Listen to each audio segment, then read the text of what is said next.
Bueno, lo habíamos prometido, ya estamos con el presidente de la Nación, el doctor Alberto Fernández. Presidente, muchas gracias una vez más por estar aquí con nosotros. Gracias por venir a nuestra casa. Un gusto, Gustavo. No conocía el estudio. Impresionante, no lo conocía, claro. quedó bárbaro. Sí, la verdad lo desconocí cuando entré y me vi todo este círculo. Bueno, lo desconocí. Es lo más avanzado en tecnología a nivel mundial. Muy lindo. 360 todo.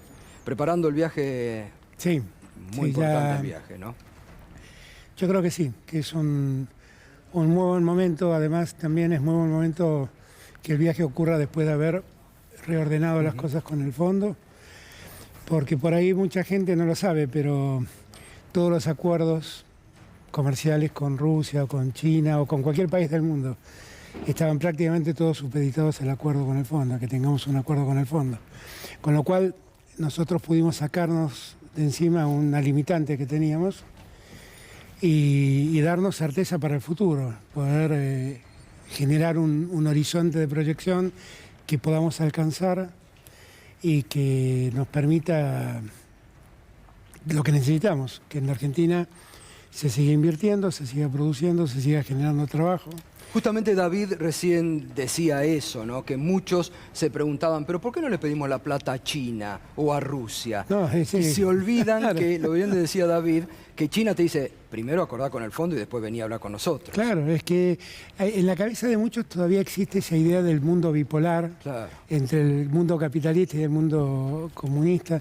Eso no existe más, Y por lo tanto, sea con China o sea con cualquier país, porque de hecho el viernes firmamos un acuerdo con la Unión Europea que nos prestaron 210 millones de dólares. Y para hacer, entre otras cosas, una obra muy importante en Buenos Aires, que es canalizar el río Salado, que permanentemente tiene desbordes, inunda a más de 9.000 productores agrícolas.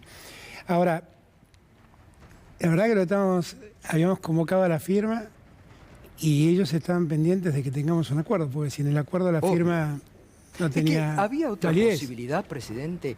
¿Cómo hubiera sido la Argentina hoy con un default en un marco de muchos condicionamientos internos y externos? ¿Quién podía suponer un default en esto que hubiera sido irnos al demonio? En este escenario, sin ninguna duda, un default era un problema enorme. Era salir del partido. Del mundo. Claro, es como si estuviéramos jugando un partido de fútbol y de repente me sacan de la cancha, pero no es que me mandan ni a la platea me mandan. Me sacan del equipo y me dicen volví a entrenar. Entonces, es un problema muy serio, muy serio, por la forma en que el mundo, a partir de la globalización, se ha organizado. En este caso del fondo, a partir de la Segunda Guerra Mundial, después de la Segunda Guerra Mundial.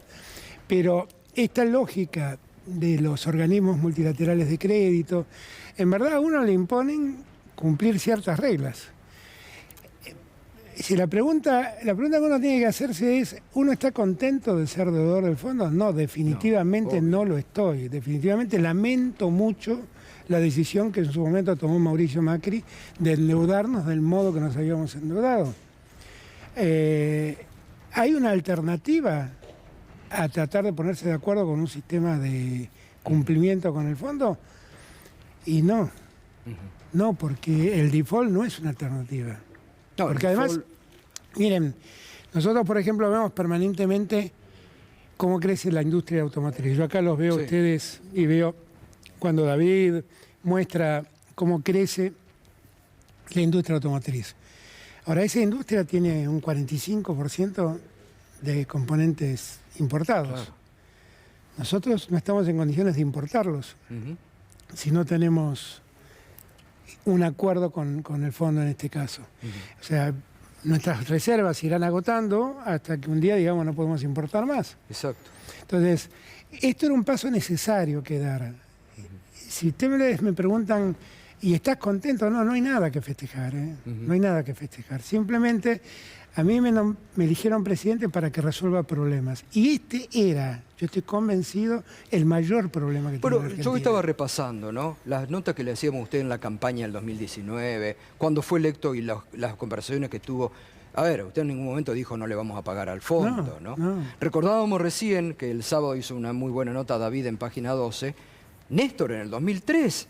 Usted estaba ahí cuando acordaron con el fondo. Yo fui parte de los negociadores. Estaba Roberto, que llevaba la negociación central, y estaba yo, un poco también Carlos Zanini, que los dos colaborábamos en la letra jurídica del acuerdo. Y vi lo que pasó, y vi cómo fue. Y no fue muy distinto a esto. Claro. Porque cuando todo esto empezó, empezaron con el tema de las jubilaciones, siguieron con el tema del empleo público, estaban preocupados por la necesidad de una flexibilización laboral. Y nosotros fuimos a cada una de estas cosas dejándolas de lado con mucha persistencia, con mucha convicción, planteando claramente que si nosotros no hacíamos esto, el riesgo de ajustar la economía en los términos que ellos pedían era un sacrificio muy grande para nuestro pueblo. Tremendo. Y un pueblo que ya venía haciendo un gran sacrificio. Claro, muy Y en castigado. ese momento fue 3% sobre el superávit que se sacó. En el año 2004, que fue el año en que discutimos, fines de 2003 y 2004 creo que fue, si uno viera la discusión, en aquel momento nos pedían 4,5 puntos de superávit en un país que tenía más o menos 2,6, 2,7 de superávit. Claro. Y lo que Néstor decía es que no me pidan un superávit mayor al 3%. Me acuerdo que creo que con Lula lo acordaron. Con Lula lo que acordamos, porque ese era uno de los planteos. Otro de los planteos era que privaticemos los bancos nacionales. Nación, claro. Los bancos, Banco Nación, Banco Provincia y Banco Ciudad. Los 3 bancos pedían que se privatizan. El otro pedido era que las tarifas suban fuertemente. El último pedido era que ellos querían que la inversión en obra pública se contabilice como gasto y no como inversión, con lo cual no había posibilidad de amortizarla. Claro. Y entonces lo que hicimos con Lula fue ponernos de acuerdo para que juntos le planteemos al fondo que el gasto de la inversión en obra pública no debía ser considerada gasto, debía ser considerada inversión. Y así se firmó lo que se llamó el Acuerdo de Copacabana. Exacto, claro. Donde viajamos un día con Néstor, hicimos esa declaración conjunta y así encaramos el tramo final de la discusión con el fondo. ¿Y qué es lo que falta acordar ahora con el fondo? Porque hasta el viernes era el gobierno va a entrar en default, el gobierno no va a pagar. Hoy muchos están preocupados y dicen, bueno, ahora se viene, incluso hoy algunos referentes del Frente de Todos lo decían, ahora se viene el tarifazo, porque van a dejar... El fondo les está pidiendo tarifazo y se viene un tarifazo. No hay nada de eso. Nosotros ya hemos llamado a una audiencia pública. Audiencia pública para ir definiendo los términos de aumento de las tarifas y los aumentos de las tarifas están dentro de los porcentajes que hablamos. Y yo soy consciente que nuestra gente tiene que recuperar el ingreso real. Y yo voy a trabajar para que eso ocurra. No hay ningún planteo de tarifazo y el fondo sabe que no hay ningún problema de tarifazo. ¿Y la reducción de subsidios a la energía? Bueno, ahí hay un tema que debemos discutir y debemos plantearnos, porque estamos subsidiando a gente rica, gente que puede pagar. Bueno, ahí tiene que haber lo que ustedes algunas veces propusieron, que haya tarifa diferenciada, la segmentación. Claro, la segmentación. Y, bueno, eso es un trabajo que está haciendo Energía, que estamos avanzando y que estamos buscando el modo de hacerlo con el término de mayor justicia. Es decir, el que en mejores condiciones está económicas, que pague la tarifa como corresponde. Y seguir cuidando a los que tienen un ingreso más bajo, a los que tienen la asignación universal, a las jubilaciones mínimas. Esos no van a tener de ningún modo ningún tipo de cambio en sus tarifas. Pero digo, acá también lo que hay que rescatar es que no se accede a ningún tipo de condicionamiento a la obra pública, ni a la flexibilización laboral. Es más, si uno repara en el gasto de capital, el gasto de capital es la inversión en obra pública. Sí. Puentes, caminos, vivienda, todo eso es gasto de capital. Si uno repara en eso, el año pasado nosotros gastamos 1,4 del PBI. Y este año estamos gastando el 2,2, o sea, crecimos un 57% las proyecciones de inversión en obra pública. Claro. ¿Y por qué lo hacemos? Y el año que viene es otro tanto, 2,1 creo que es. ¿Y por qué lo hacemos? Lo hacemos porque estamos convencidos que la obra pública tiene que seguir siendo el motor que impulse a la economía.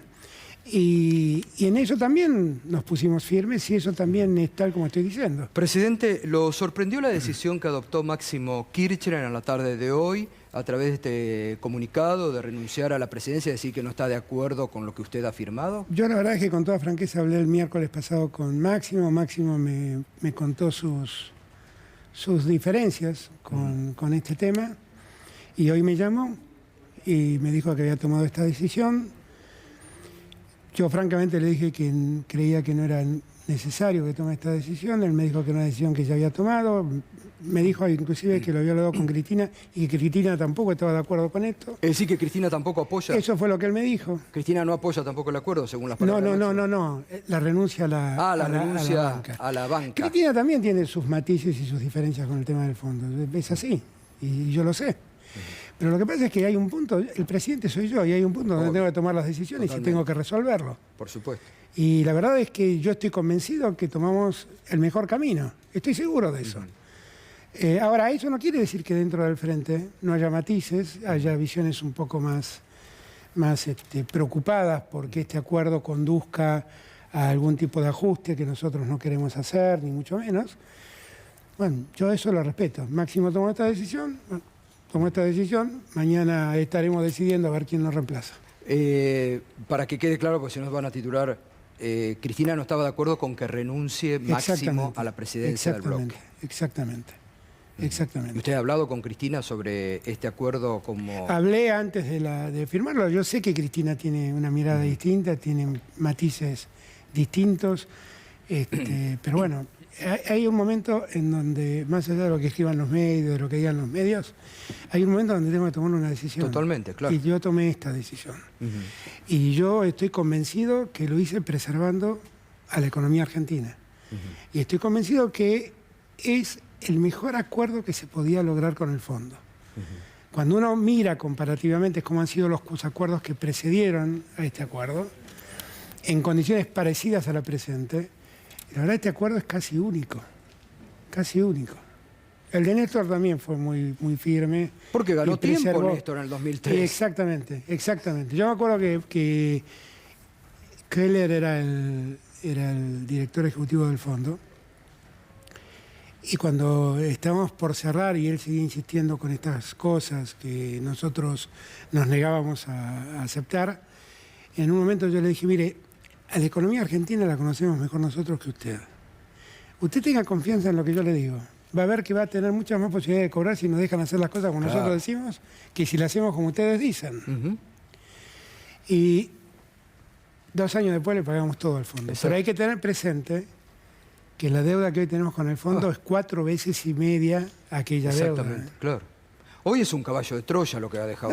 Es un problemón, un problema inmenso. Cuando yo digo que esto condiciona a generaciones de argentinos, es así. Para terminar con el tema de Máximo y seguir con otros temas, ¿condiciona, fractura el frente de todos? No, Máximo no es eso lo que me dijo en su charla. Me dijo que él se sentía mejor volviendo al llano entre los diputados, pudiendo expresar mejor su parecer en un espacio que todos sabemos que es un espacio plural, amplio, que tiene diversidad de opiniones, y que en esos términos él creía que era mejor dejar la presidencia. Y yo le dije, bueno, no, inicialmente lo traté de convencer para que no lo hiciera, pero como vi que era su posición, dije, bueno, ok, es tu posición, bien, allá vamos. Bien. Juntos por el Cambio sigue sin hacerse cargo del crédito que han tomado. Hoy Duhovne dijo, íbamos por la buena senda, el pueblo argentino no nos acompañó. Claro, el tema es cuál era la buena senda, claro. ¿No? ¿Cuál era la buena senda? Lo que dijo hoy, lo que no pide el fondo, piden ellos, reforma laboral, reforma jubilatoria. Claro, esa es la diferencia de hacer un acuerdo en 5 minutos o es tomarse el tiempo necesario para hacer un acuerdo. En 5 minutos hubiera firmado reforma laboral, restricciones a los aumentos a los jubilados, cambios en la fórmula de corrección previsional para los ingresos de los jubilados, y sí, y ajustes en el Estado, seguramente, en 5 minutos lo hubiera firmado. Ahora, yo no prefería hacer otra cosa, preferí discutir todo, que nada de esto estuviera en el centro de la discusión y garantizarme que esto no era tema de debate. ¿Qué pasó con el tema finalmente que hasta el G20 pidió al fondo de la famosa sobretasa que quería...? Que eso se va a tratar en marzo, según me dijo Cristalina Georgieva. Y si eso se aprueba, eso va a beneficiar a la Argentina. A la Argentina. Si eso se aprueba, va a beneficiar. Y nosotros seguimos insistiendo en que esa sobretasa no debe ser cobrada. Y mucho menos a un país como Argentina, porque el fondo ha hecho una crítica del crédito que el mismo fondo dio. Y es una crítica que a mí me hubiera gustado que fuera más severa. Pero para lo que el fondo históricamente hace, es raro escucharlo al fondo o leer que el fondo dice hicimos las cosas mal. Pero eso es lo que dice respecto del crédito que le dio a Macri. Y se hicieron las cosas mal. Hicieron, lo dice el propio fondo. Claro, totalmente. entonces el fondo tendría que revisar eso. Y es un planteo que nosotros seguimos haciendo con Argentina, porque le prestó a Argentina lo que el fondo sabía que Argentina no le iba a poder devolver. Ahora, ¿por qué se lo prestó? Será otra discusión. ¿Se lo prestó para garantizar que Macri pueda ganar las elecciones? Puede ser. ¿Se lo prestó para garantizar que los fondos de inversión que estaban en la Argentina pudieran salir? Y puede ser, porque cuando uno mira, de los 44.000 millones más o menos, 21.000 millones se fueron como salida de fondos que habían invertido. Exacto, claro. Y 23.000 se fugaron directamente. Sí. Sí, se fugaron. Totalmente, se lo fumaron. Se lo fumaron.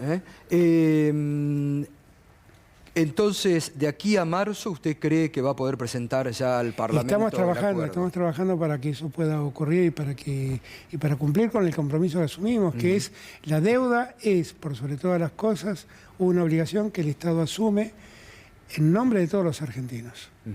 Y también una refinanciación como es esta deuda, también es un tema que va a afectar a argentinos. Y por eso nosotros, como hicimos con los acreedores privados, lo vamos a hacer ahora.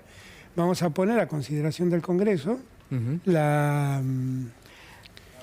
el acuerdo al que eventualmente firmemos y para que el Congreso lo vea. ¿No habrá llegado el momento ahora despejado ya, que era lo que más preocupaba, despejado, con un sendero de crecimiento, que iba a pensar que la economía argentina iba a crecer 10%, con un muy buen rebote? ¿No habrá llegado el momento de sentar a todos para hacer un verdadero acuerdo de precio y salario en Argentina? Yo creo que sí. ¿Esa es su próxima meta? No, yo creo que sí, claro, porque si nosotros queremos que la Argentina corrija los problemas que tiene su economía, acá los empresarios son una pieza central y ellos tienen que colaborar a que la Argentina corrija. Y los que trabajan tienen que ayudar también. Ahora, los que trabajan no tienen que ayudar resignando ingresos, ¿eh? Bueno, porque yo quiero que los sueldos les sigan ganando. En noviembre, por quinto mes consecutivo, ganaron a la inflación los salarios. Claro, es que yo quiero que los salarios le sigan ganando a la inflación, porque tenemos que recuperar una caída real del salario en los años del Macri de 20 puntos. Lo mismo pasa con las jubilaciones. Claro. Con lo cual nosotros necesitamos recuperar lo antes posible. Lo antes posible va a demandar años. O sea, ustedes tengan presente que en 12 años de Néstor y Cristina el salario real creció 18, 19 puntos. Y en 4 años de Macri todo eso se perdió. Exacto, claro. O sea, dense cuenta lo que tarda recuperar el salario y qué fácil se puede esfumar todo ese esfuerzo. Sí, sí, sí. Entonces, nosotros estamos convencidos de que el salario le tiene que ganar a la inflación. Que sigue siendo el gran problema. Y la inflación, para que deje de ser un problema, porque la Argentina tiene un fenómeno de concentración muy serio, de producción.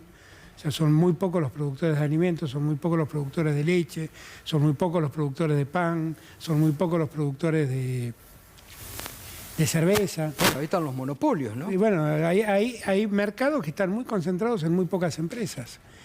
Esas empresas tienen que hacer su aporte a la Argentina. Y tienen que acotar ahora su ahí el vocación de gobierno, ganancia. usted sabe cuál es mi opinión sobre el tema de los precios porque nos escucha y desde el año pasado vengo insistiendo con David todas las mañanas. ¿El gobierno no ha llegado el momento de ponerse más firme? Y, por ejemplo, la ley de góndola, presidente, que es una buena iniciativa, decirle, muchachos de los supermercados, déjense de jorobar, quiero la ley de góndola. Ley de góndola hoy no está en los supermercados, que era una muy buena iniciativa. Es una ley, no es una iniciativa. No, bueno, por mucho eso, peor, es una ley. Exacto, una ley que no se cumple. Claro, pero tiene que ver con todo esto que yo digo, porque finalmente hay 4 o 5 supermercados y actúan a su antojo. Y es muy difícil, porque a los productores también les cuesta meterse, les cuesta entrar. Y nosotros hablamos con muchas pymes, sobre todo lácteas, que dicen, y nos hacen las 1001 y no podemos ingresar. No, claro. Y que sería un precio muy competitivo, sobre todo con el tema de la leche. El tema lácteo es un tema puntual. Un tema puntual donde todo ha quedado concentrado en una empresa. Sí. Y nosotros ahí tenemos que promover Bueno, ahí había la competencia. Había buenas iniciativas que había tomado, que hoy la sigue, creo, Juanchi Zabaleta, en cuanto a plantas pasteurizadoras, que eran muy buenas, que ahí hay que darle no, y hay la gobiernos, ¿no? como creo que La Pampa tiene inclusive su propia productora La Pampa láctea. tiene su propia productora, claro. exacto. Y nosotros lo que tenemos que hacer también es hacer que la leche de Santa Fe o la leche de Córdoba no venga a Buenos Aires a pasteurizarse para que vuelva envasada a Córdoba. Claro. La verdad hay que hacer que se produzca y se todo en Córdoba. Eso es lo que tenemos que hacer. Y así en cualquier lugar del país. Mercados regionales. Eso voy, claro. Mercado central en distintas provincias donde los productores están ahí al costado, ¿no? Es así, es así. David. Buenas noches. Le quiero hacer una más política y una más técnica. Digamos, la política es qué piensa que va a pasar en el Congreso con el acuerdo con el Fondo Monetario, porque si Máximo Kirchner no vota y hoy otros legisladores del Frente de Todos que no votan, bueno, hay que ver si se puede conseguir la aprobación, eso por un lado.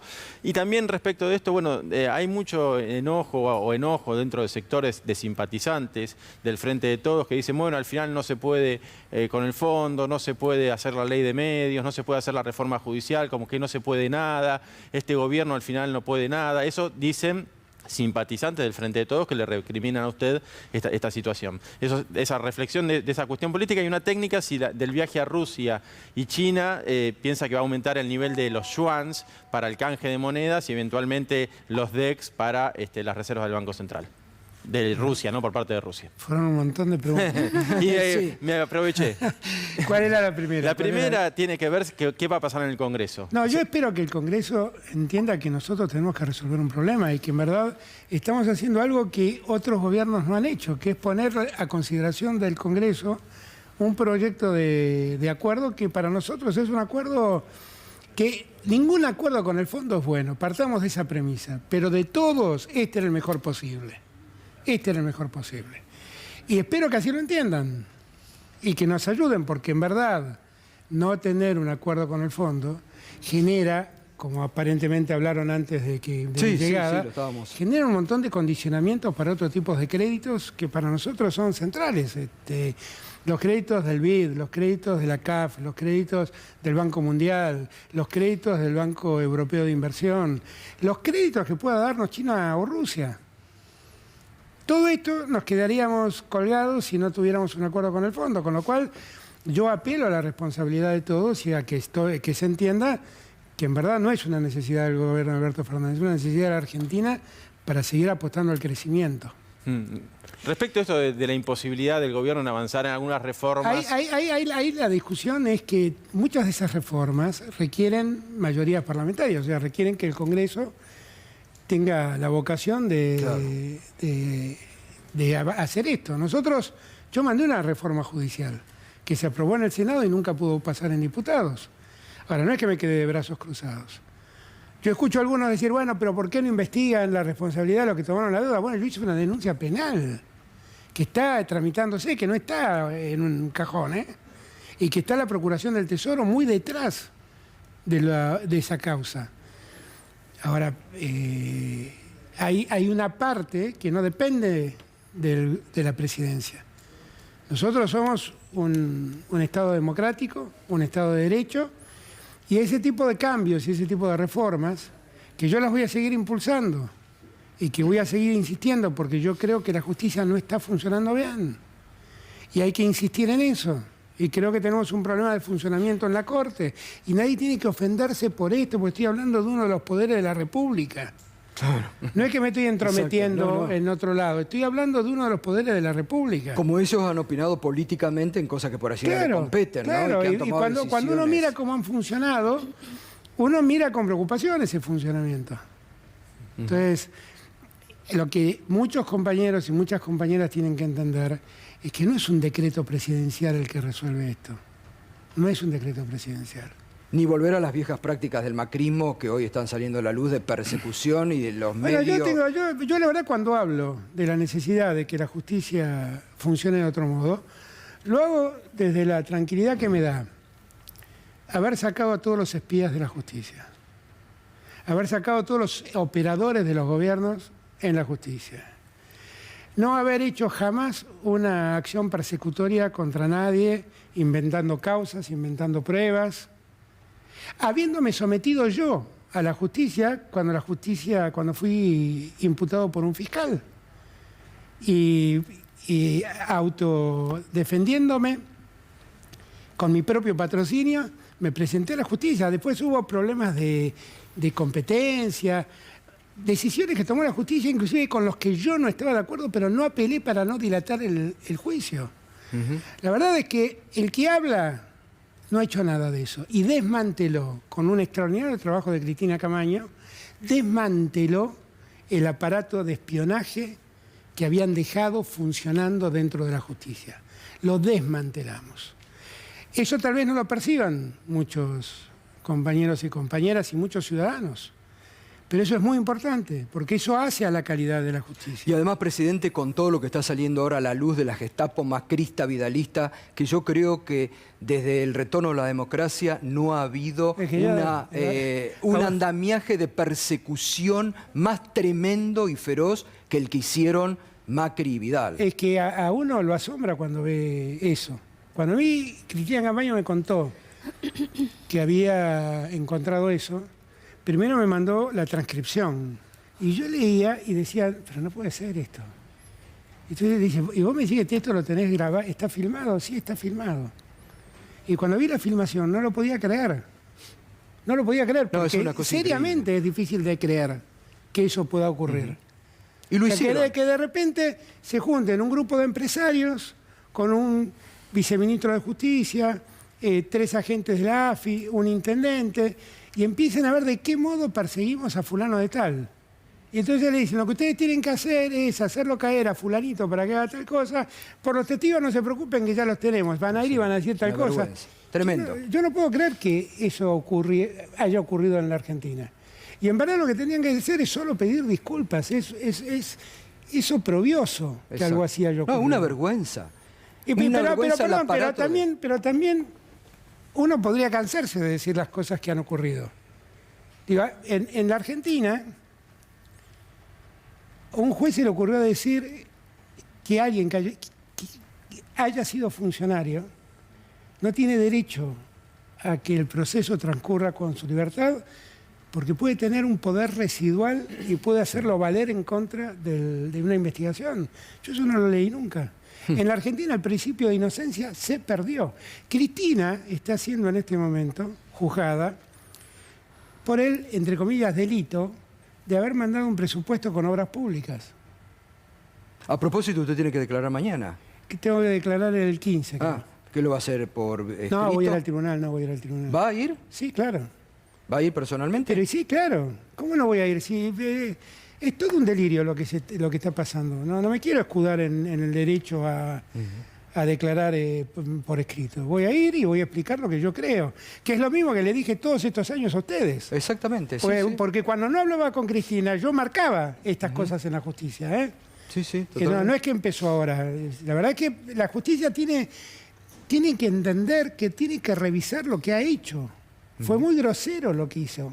Muy grosero. Es muy grosero y muy grave lo que ha ocurrido en la Argentina. En términos de justicia, ni siquiera han encontrado amparo en doctrinas, en la dogmática penal, ¿no? Han hecho un sinfín los casos de Sousa y de Cristóbal López. Bueno. Gente que fue detenida para que no vendan sus bienes, para eso están las inhibiciones generales de bienes, no hace falta detener a nadie. No, sí, es tremendo. Irina. Buenas noches, presidente. Hola, Irina. Lo que le quería preguntar, ya que hablaba de la Corte hace un momento, es, por un lado, ¿qué responsabilidad le cabe a la Corte en esto justamente que estaba describiendo acerca de las causas armadas y del espionaje? ¿Y qué piensa de la marcha que hay justamente mañana contra la Corte Suprema? Yo creo que la Corte no ha funcionado bien en todo este tiempo. Porque en todo este tiempo muchos decíamos que pasaban estas cosas y la Corte nunca intervino. Y no es que no intervino porque no hubo reclamos ante la Corte, porque hubo decenas de quejas planteando abusos en las detenciones, abusos en los procesamientos, pero la Corte siempre prefirió decir o no me meto o cuando se metió fue para decir, como no es una sentencia definitiva, no es de mi competencia. Pero fue viendo pasivamente cómo todo esto pasaba. Y ahí hay una responsabilidad de la Corte, sin ninguna duda la hay. Eso es lo que yo particularmente veo. Ahora, debo reconocer que el sistema jurídico argentino le permite a la Corte hacer eso. Porque el sistema le permite decir a la Corte que solo invocando el artículo 280 del Código de Procedimiento Civil y Comercial puede decirle a alguien no voy a meterme en tu tema. Y así se cometen muchos abusos y la Corte deja de opinar sobre un sinfín de cosas. La Corte además ahora está en un número difícil porque 4 miembros de la Corte, para que la Corte pueda emitir un fallo necesita 3 votos. Y estamos en un escenario donde es difícil conseguir 3 votos. Entonces, 3 votos coincidentes en decisión y en consideraciones. Es muy difícil. Entonces, yo creo que ahí hay que... esto que digo es solamente descriptivo de cómo está funcionando la justicia desde hace mucho tiempo. Y habla en todo caso de la necesidad de revisar ese funcionamiento. Yo no estoy haciendo ningún tipo de persecución, ni estoy planteando la remoción de nadie. Estoy diciendo que esos organismos llamados tribunales no están funcionando adecuadamente. Uno trata siempre, o uno se concentra en los casos más resonantes, más públicos, pero vayan a preguntarle a un trabajador que reclama por un despido sin causa cuántos años tardan en cobrarlo. Vayan y pregunten en daños y perjuicios cuánto tardan en que esos daños sean reparados. Esto tiene que ver en cómo funciona la justicia. Y hay que entender y hay que allanar la distancia entre los casos judiciales y la gente. Y en este contexto, la marcha de mañana contra la Corte... La marcha de mañana es una marcha ciudadana, convocada. Yo la verdad es que es una expresión, así como algunos vienen a Casa de Gobierno y se quejan de decisiones que yo tomo. Bueno, no está vedado la expresión pública, por suerte, en Argentina todavía, y además hay que entender una cosa que yo siempre marco, porque si no, no se entiende. En una república, en un Estado de Derecho, cada poder se expresa por un instrumento. El Poder Ejecutivo se expresa en decretos, el Poder Legislativo se expresa en leyes y el Poder Judicial se expresa en sentencias. Y todos estos son actos de gobierno. Y como actos de gobierno que son públicos. Y como son públicos, son susceptibles de ser cuestionados. Entonces, la verdad nadie tiene que molestarse, porque un número X de ciudadanos vaya y reclame a la justicia que sus actos de gobierno, los ciudadanos entienden, no se están adecuando a la justicia. Nadie tendría que molestarse por eso. Tendrían que, en todo caso, prestar atención y corregir lo que hay que corregir. Autocrítica que no vendría mal y la mereceríamos todos. Juan, vamos que la última y tenemos que ir cerrando la nota con el presidente. ¿Qué tal, presidente? Buenas noches. Vuelvo a la política por un momento. Uno no deja de rememorar a partir de la renuncia de Máximo Kirchner hoy las renuncias, o por lo menos las disposiciones de las renuncias de distintos ministros posteriormente a las elecciones primarias. ¿Puede suceder algo similar? ¿Espera nuevas renuncias en este sentido? Y en tal caso, ¿qué piensa que va a ocurrir con el bloque del Frente de Todos en la Cámara Baja respecto de la votación con el FMI? No, yo he hablado con Máximo y él... Yo respeto su parecer y respeto su posición, pero él en ningún momento me habló de rupturas, ni de renuncias, ni nada por el estilo. Y yo ahí confío en su responsabilidad. Es un hombre que... Máximo, si yo dijera que Máximo obstruye, sería injusto. Pero bueno, es su decisión. Y además, nadie más... Bueno, yo como tantos, no iba a decir nadie más como que yo, pero no me gusta ponerme esa exclusividad. Yo como tantos queremos la unidad en el Frente de Todos y queremos preservarla. Y yo voy a poner mi parte para preservar esa unidad siempre, siempre. Presidente, la verdad que le agradezco mucho, No. era un día muy importante, el acuerdo con el fondo realmente ha sido muy importante, despeja incertidumbres, da un marco de crecimiento a la Argentina, que es lo que nos merecemos, ¿no? Y bueno, está la senda del crecimiento por suerte, ¿no? Y yo creo que este viaje que usted mañana inicia a China y a Rusia también va a dar resultados, porque bueno, hay mucho interés por parte de ambas potencias. Yo estoy ¿no? seguro que sí, tenemos acuerdos comerciales para firmar con China muy importantes, también con Rusia. Y a la vuelta, que todos lo pasan por alto, voy a hacer una escala en Barbados, donde voy a estar unas horas como presidente de la CELAC. Ah, claro, porque acaba de asumir como presidente de la Porque CELAC. el Caribe la está pasando muy mal, y las islas del Caribe la están pasando muy mal con el cambio climático. Es una cuestión muy trágica. Y yo quiero que mi gestión en la CELAC preste particular atención a lo que está pasando en el Caribe. El otro día, cuando me reuní con el vicepresidente de la Comisión Europea de Inversiones, el 40% de su cartera está dedicada al cambio climático. Y le pedí que por favor presten atención, claro, y deriven recursos al Caribe. En el Caribe están pasando cosas increíbles en materia climática, que hay que escuchar al primer ministro de Barbados. Yo tuve 2 veces oportunidad de hablar con ella y de escucharla. Es realmente impactante, es realmente impactante, ¿eh? Cómo el agua va tapando islas y haciendo desaparecer islas. Y bueno. Entonces, como los huracanes cada vez aparecen con más frecuencia y se llevan puestas comunidades enteras. Con lo cual voy a hacer ahí un parate, porque me parece que nosotros, como hermanos latinoamericanos que somos del Caribe, tenemos que ayudar a que ellos sobrelleven este problema y lo resuelvan. Bueno, y después tenemos otro tema que sé que a la vuelta, que no es un tema menor, que es lo que está dejando el coronavirus, el COVID en muchos, y que es un tema que creo que va a tomar usted también decisiones sobre cuestiones de salud mental. Sí, hoy estuve trabajando con Carla. Esa es una de las mayores preocupaciones que tengo. Lo hablé con el secretario general de la Organización Mundial de la Salud, y él lo compartió, y cuando habló con Carla le dijo que tenía muy presente todo lo que le había dicho, que él se sentía contento que haya líderes en el mundo que le presten atención al día posterior a la pandemia. Nosotros tenemos problemas muy serios. Se ha incrementado el consumo de antidepresivos de un modo preocupante. Es importante ver cómo el número de suicidios también aumenta. Y son situaciones que debemos atender y prestarle atención. Así que a mi regreso vamos a presentar un programa sobre todo. Y qué suerte que siguen llegando las vacunas, ¿eh? Sí, y qué gracias suerte a que Dios. podemos tener 3 dosis, 4 dosis. Hoy le pregunté a... Digo, en esta Argentina loca, ¿no?, en la que vivimos, en el mejor sentido. Le pregunté a Carla